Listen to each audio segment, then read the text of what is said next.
Salut tout le monde, je m'appelle Yannick Baudouin, je suis étudiant au doctorat en génie électrique, mais je suis aussi un grand amateur de vélo et militant pour une meilleure sécurité des cyclistes. Le problème que je veux dénoncer aujourd'hui, c'est le non-respect des normes de signalisation autour des chantiers de construction. D'ailleurs, le problème ne touche pas seulement les cyclistes. J'en discutais avec un professeur du secondaire qui me racontait qu'un de ses étudiants s'était planté en scooter après avoir glissé sur un panneau de signalisation qui avait été couché par terre plutôt que ramassé à la fin des travaux. Depuis 6 ans, je multiplie mes démarches pour faire bouger les choses. Malheureusement, j'ai un succès qui est très limité. Donc aujourd'hui, j'ai décidé d'aller faire le tour de quelques chantiers pour vous montrer que les normes ne sont pas toujours respectées. Je suis présentement près du chantier de construction de l'avenue Royale à Beauport et j'ai fait le tour du chantier. Ma foi, c'est pas si mal, à part peut-être un petit détail. Je suis ici devant l'école secondaire, l'Académie Sainte-Marie, et on peut voir ici toute une série de panneaux d'interdiction de stationnement qui sont de chaque côté de la rue. On en a un peu partout autour du chantier. Je tiens à rappeler que la loi dit que tout panneau de signalisation doit faire face à la circulation, ce qui est clairement pas le cas ici. Pourtant, juste dans le temps que j'ai passé ici, il y a 2 véhicules de la ville qui sont passés et on n'a pas réagi à la situation. De plus, je tiens à souligner qu'un cycliste a l'obligation de rouler à l'extrême droite de la chaussée. Donc, ces panneaux-là se retrouvent directement dans sa trajectoire. On peut penser aussi à si un véhicule dépasse le cycliste, celui-ci est poigné pour coller le trottoir, donc a encore plus de risque de percuter un de ces panneaux-là.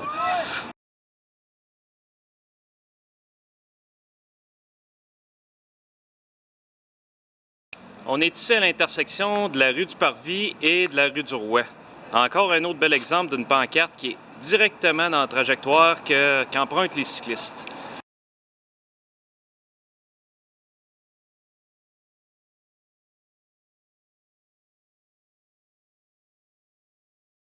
Je suis sur la bande cyclable du boulevard Pierre-Bertrand. On voit ici encore une pancarte qui a été laissée à la fin des travaux, retournée face au bord de la rue. Donc, c'est pas très visible.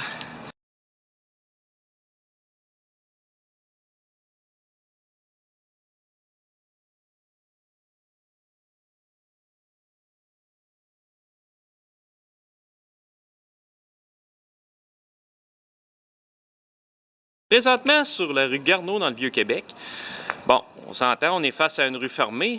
Par contre, on peut penser à un citoyen qui habite dans cette rue-là et qui doit se rendre là-bas. On a ici un tréteau qui va, dès l'obscurité, qui va être à peine visible parce qu'il n'y a aucune surface réfléchissante face au trafic. Et même si on le tournait de bord, on s'entend que c'est en piteux état. Ça ne devrait même pas être utilisé pour la signalisation.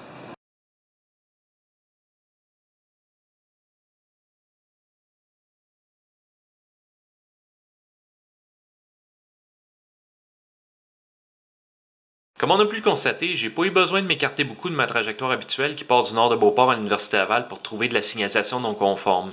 Donc malheureusement, c'est pas autour de tous les chantiers que c'est géré selon les règles de l'art. Ce printemps, j'ai écrit au ministre des Transports, M. Robert Poetti, pas pour lui demander de changer le code de la sécurité routière en matière de signalisation temporaire, mais bien pour lui demander de prendre action pour s'assurer que les normes qui existent déjà soient respectées. Ce qu'on m'a répondu, c'est qu'en effet, c'est illégal, ce que j'ai vu, mais étant donné que la majorité de mes observations avaient été faites sur le territoire de la Ville de Québec, c'est vers cette dernière que je devais me tourner. Le problème n'est pas juste municipal. J'ai vu le problème dans plusieurs villes et villages du Québec.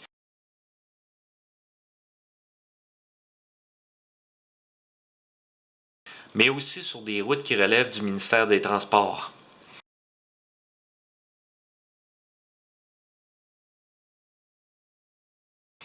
Donc, c'est un problème provincial. De plus, je suis ni préposé à la signalisation, ni policier. Donc, je pense que c'est pas vraiment mon rôle de m'assurer que la signalisation est adéquate autour de tous les chantiers de la province.